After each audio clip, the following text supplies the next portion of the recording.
Tomorrow marks the release date of The Witcher Nightmare of the Wolf, an animated film by Netflix about the more youthful Vesemir. As we're about to get more of a backstory for the Netflix version of Vesemir, it seems like a good moment to take a look at everything we know about the life of Vesemir so far. I want to make it clear, this video will cover Vesemir's life according to the books and the games and other materials by CDPR. When it comes to Vesemir's appearance in The Witcher 3, I'll be more brief, as I am assuming that most people watching this video have played The Witcher 3.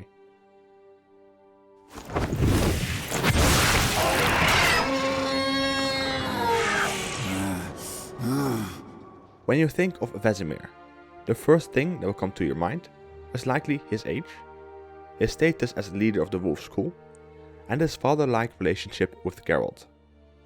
Especially the age of this veteran Witcher plays a part in the discussion around this character, as while we know Vesemir is old, we don't know a precise year of birth.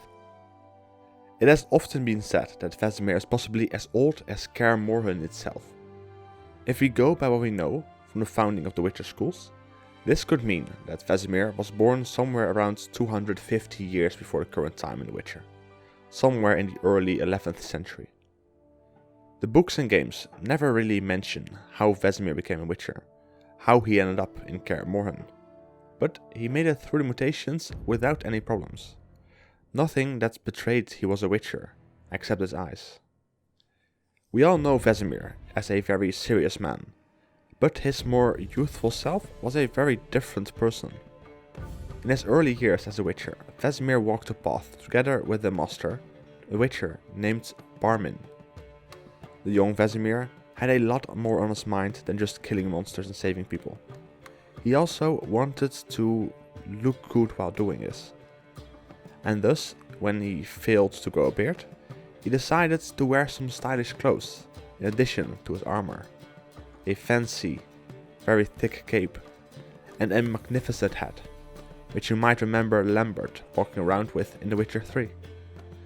This very attractive hat-wearing Vesemir was very popular with the women on the continent, to the point that even over the course of his life, Vesemir has slept with more women than Geralt, Eskel and Lambert combined.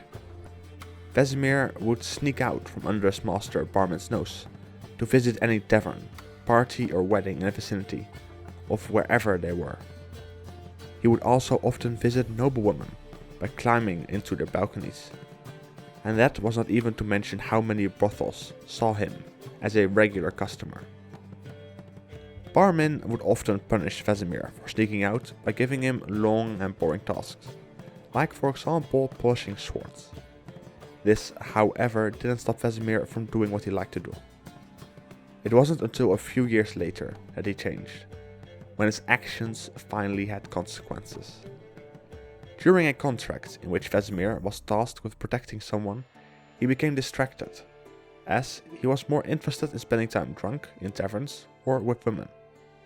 But this time, he learned what could happen if he didn't take his work seriously, as the person he was hired to protect died a preventable death, if only Vesemir wasn't distracted. From this day forward, Vesemir would become more serious, leaving behind his glorious hat and instead focusing more on doing what he was meant to do, saving lives. The saying that wisdom comes with age is very true when it comes to Vesemir. As he became older, he became more and more respected by other Witchers. After all, an old Witcher has a lot of experience, and is most likely very deadly. Vesemir would, during the golden age of Witchers, spend a lot of time on the path, killing monsters and improving his skills. But slowly he would start spending more time as Kaer Morhen, eventually even taking up the role as a fencing teacher, to prepare young Witchers for their fights against monsters. The idea of becoming a fencing instructor in Kaer Morhen was something a younger Vesemir would scoff at. He didn't have the patience nor the inclination for it. In his words, he would be a terrible teacher, but time proved him wrong. As Vesemir became more serious about saving lives, he also decided to help other Witchers improve. Some previous instructors would do nothing, pay no attention to to the young sword-spinning witchers. As a result, these witchers would reinforce their mistakes, which could prove fatal in combat. For a while, Vesemir led a decent witcher life, spending time outside the keep hunting monsters, as well as training new witchers to go out into the world. But everything comes to an end, even the golden age of witchers. Opinions on the witchers became more and more negative. Words spread by priests and some mages made witchers out to be monsters, and people started to no longer trust these monster slayers. Tales from the witchers wearing cat medallions who killed humans spread across the continent, and fear of witchers gained and reached new heights, culminating in the attack on Kaer Morhen. A large group of peasants attacked Kaer Morhen. The mob, led by a few sorcerers, managed to do quite a lot of damage to the keep. All witchers present at Kaer Morhen were killed. Vesemir's whereabouts at this time, however, are a bit contradicted at times, as sometimes it is said in the games that he was at the keep, unconscious amidst the bodies of the fallen witchers, while, according to Triss in the books, all witchers died who were present in Kaer Morhen, meaning that Vesemir must have been away to survive. The Witcher's Keep was nothing like it was before. Many essential witchers and some mages who resided over the mutations perished, making the future of witchers of this school very uncertain. But Vesemir wasn't ready to give up on Kaer Morhen, as he led the remaining Wolf School witchers in an attempt to rebuild the school. He would gather new children to be mutated, to attempt to restore the amount of witchers of the continent, but Vesemir would never manage to completely rebuild the school. Almost all of the known Wolf School witchers come from after this attack, Geralt, Askel and Lambert among them. Vesemir was focused on rebuilding, but that didn't mean he never left Kaer Morhen. He would often still wander the continent and go on his own small adventures. And whilst Vesemir was no longer the man he was in his youth, he would still sometimes spend some time with women, one of which he left quite an impression on. In the year 1234, Vesemir was in Oxenford for a contract, when he was contacted by the daughter of a count. The woman, known as Mignol, was interested in Vesemir, and the two would meet at night, spending time together. However, when the father learned of them being together, he became furious and chased Vesemir away. In the process, Vesemir left behind his gambeson, which would be the start of a collection of Witcher memorabilia by the future Countess Mignol. The father, on the other hand, had an arrest warrant put out on Vesemir's head, preventing him from returning to Oxenford. Somewhere around this time, Kaer Morhen would stop producing witchers. They no longer had the mages to help them in the process, and without magic they could not complete the trials. This would eventually become an issue, and lead to the further decline of witchers.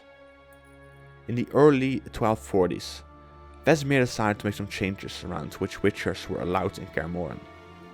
They used to be pretty open to all witchers to winter there, but after the events known as the Yellow Massacre, Vesemir would no longer allow cat witchers to winter at the keep, as it was Brehan, one of the cat witchers who slew innocent peasants, even further damaging the reputation of witchers.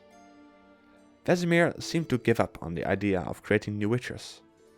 That was until Geralt of Rivia brought in a young girl, who would call him Uncle Vesemir.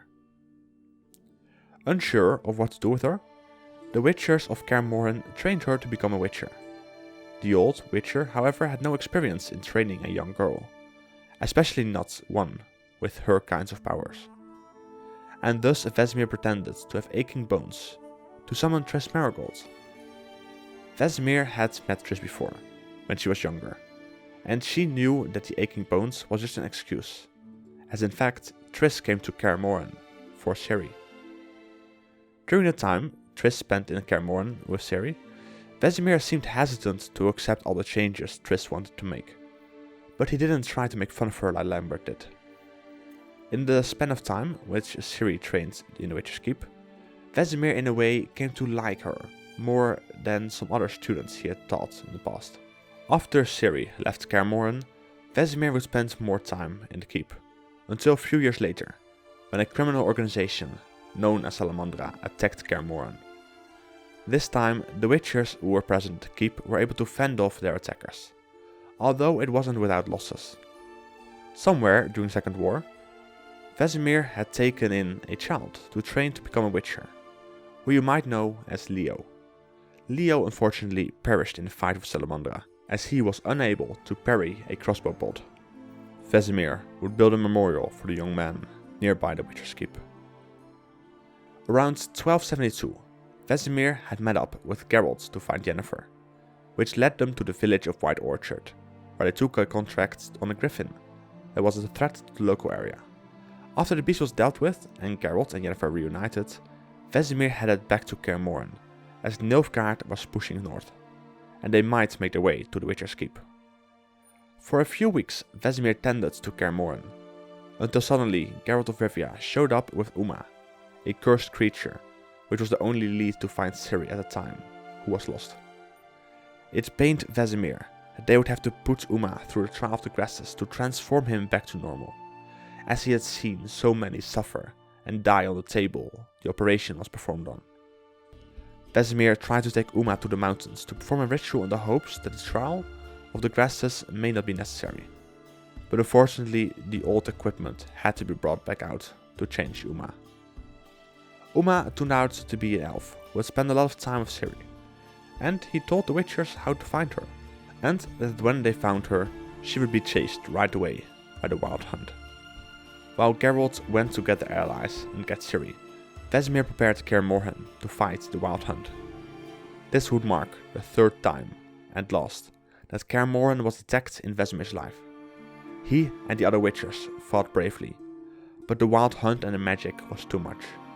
In the battle, Vesemir was killed by the Wild Hunt general Imlerith after he had stabbed the large elf in the side, to prevent the Wild Hunt from using him as blackmail to convince Ciri to go with them. As Imlerith snapped Vesemir's neck, Ciri burst out into a trance, driving the Wild Hunt back.